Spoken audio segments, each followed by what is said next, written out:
ទេសកម្ពុជាមិនមែនរដ្ឋទំនើបទេប្រទេសកម្ពុជាសប្តាហ៍ហ្នឹងឈ្មោះជារដ្ឋទំនើបប៉ុន្តែឋានៈប្រទេសកម្ពុជាត្រឹមតែរដ្ឋទេមិនបានរដ្ឋពីព្រោះវាមានមនុស្សព្រៃកាន់ណាច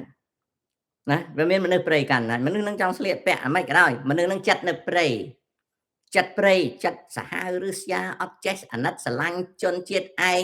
អត់គោរពច្បាប់ធ្វើបាបប្រជាជនអំណាចផ្ដាច់ការជិះជាន់ឆក់ប្លន់លក់សម្បត្តិជាតិយកលុយដាក់ហោប៉ៅខុបខិតឲ្យទឹកដីទៅបរទេសបង្កើតអយុត្តិធម៌សង្គមចូលអួតហ្វេកអញ្ចឹងដោយសារតែអំណាចផ្ដាច់ការហ្នឹងការគ្រប់គ្រងរដ្ឋហ្នឹងបានត្រឹមតែរដ្ឋទេមិនទាន់คล้ายទៅជារដ្ឋទំនើបទេទោះបីមានគ្រឿងចក្រទោះបីមានកុំព្យូទ័រក៏ដោយក៏នៅតែជាព្រៃជាថ្នាក់រដ្ឋទេណារីឯប្រទេសខ្លះដែលគេគោរពច្បាប់មាននីតិរដ្ឋសន្តិភាពសង្គមណាការអនុវត្តនៅការបែងចែកផលលាភឲ្យត្រឹមត្រូវ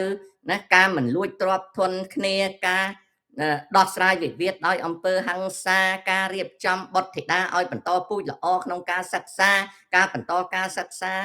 មិនអួតមិនចូលមិន fake មានអ្នកវានុវឌ្ឍនភាពមានសេចក្តីសុខចម្រើនសង្គមហ្នឹងគេហៅថាសង្គមគេហៅថាប្រទេសទំនើបរដ្ឋទំនើប